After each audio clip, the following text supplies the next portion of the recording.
ಕಾಮಾಕ್ಷಿಪಾಳ್ಯದ ಸರಳ ಸ್ನೇಹಜೀವಿ ಸಮಾಜ ಸೇವಕರಾದ ಶ್ರೀ ಎಸ್ ಗಂಗಾಧರ್ ರವರ ಹುಟ್ಟುಹಬ್ಬದ ಪ್ರಯುಕ್ತ ಶಾಲಾ ಮಕ್ಕಳಿಗೆ ಪುಸ್ತಕ ಪೆನ್ಸಿಲ್ ವಿತರಣಾ ಕಾರ್ಯಕ್ರಮವನ್ನು ಹಮ್ಮಿಕೊಳ್ಳಲಾಗಿತ್ತು.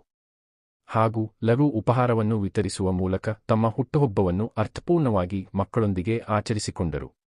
ಮಾಜಿ ಬೆಂಗಳೂರು ನಗರ ಯುವ ಕಾಂಗ್ರೆಸ್ ಸಮಿತಿ ಅಧ್ಯಕ್ಷರಾದ ರಘುವೀರ್ ಎಸ್ ಗೌಡ ರವರು ಆಗಮಿಸಿ ಗಂಗಾಧರ್ ಅವರಿಗೆ ಸನ್ಮಾನಿಸಿ ಜನ್ಮದಿನದ ಶುಭಾಶಯ ಕೋರಿ ಶಾಲಾ ಮಕ್ಕಳಿಗೆ ಪುಸ್ತಕ ಪೆನ್ಸಿಲ್ ವಿತರಣೆ ಮಾಡಿ ಕಾರ್ಯಕ್ರಮಕ್ಕೆ ಚಾಲನೆ ನೀಡಿದರು.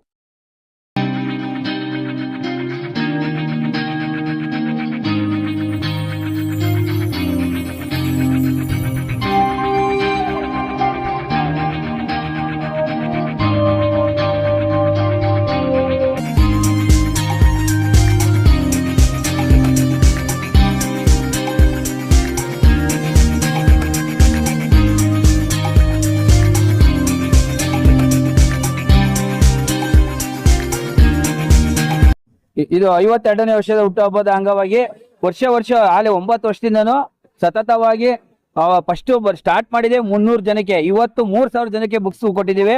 ಅದು ರಘುವೀರ್ ನೇತೃತ್ವದಲ್ಲಿ ಸೇರಿಸಿ ಎಲ್ಲ ಮಕ್ಕಳಿಗೂ ಬುಕ್ಸ್ ಹಾಗೂ ಇನ್ನು ಮುಂದಕ್ಕೆ ಇದೇ ತರ ಹೆಚ್ಚಿನ ರೀತಿಯಲ್ಲಿ ಸಹಾಯ ಮಾಡ್ಬೇಕು ಅಂತ ನಾವು ಅಂದ್ಕೊಂಡಿದ್ದೀವಿ. ಎಲ್ಲ ನೀವೆಲ್ಲ ಸಹಕರಿಸಬೇಕು. ಅವಕಾಶ ಮಾಡ್ತಾರೆ. ಖಂಡಿತ ಮುಂದಿನ ದಿನಗಳಲ್ಲಿ ಖಂಡಿತ ಇವತ್ತು 3000 ಮಕ್ಕಳಿಗೆ ಬುಕ್ಸ್ ಕೊಟ್ಟಿದ್ದಾರೆ. ನೆಕ್ಸ್ಟ್ 6000 ಜನ ಬುಕ್ಸ್ ಕೊಡೋಂತರಾಗ್ಲಿ, ಅವ್ರಿಗೂ ದೇವರು ಒಂದು ಅವಕಾಶ ಮಾಡ್ಕೊಡ್ಲಿ.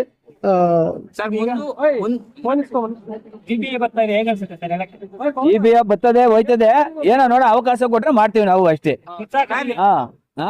300 ಜನದಿಂದ ಇವತ್ತು 3000ಕ್ಕಿಂತ ಜನಕ್ಕೆ ಹೆಚ್ಚಾಗಿದ್ದಾರೆ. ಏನ್ ಅನ್ಸುತ್ತೆ? ಖುಷಿ ಆಯ್ತದೆ, ಎಲ್ಲ ಬರ್ತಾರೆ, ಬಹಳ ಖುಷಿ ಆಯ್ತದೆ. ಎಲ್ಲ ಇನ್ನ ಬರ್ತಾ ಇರ್ತಾರೆ ಜನ.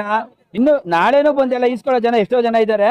ಎಲ್ಲ ಇದು ಮಾಡ್ತಾನೆ ಇರ್ತೀವಿ. ಇನ್ನ ನಾವು ಇದು ಒಂದೇ ಅಂತಲ್ಲ, ಬೇರೆನೆ ನಾವು ಈ ತರ ಹೋಗಿ ಈಸ್ಕೊತಾ ಇದ್ದಾವ ಮೊದ್ಲು ಎಲ್ಲಾರ ಹತ್ರನು. ಅದೊಂದು ನಾವು ಕೊಡ್ಬೇಕು ಅಂತ ಮನ್ಸಿಗೆ ಅಂತಿದ್ದು ಕೊಡಿಸ್ತಾ ಇದೀವಿ ಅಷ್ಟೇ ಹುಡುಗರಿಗೆಲ್ಲ.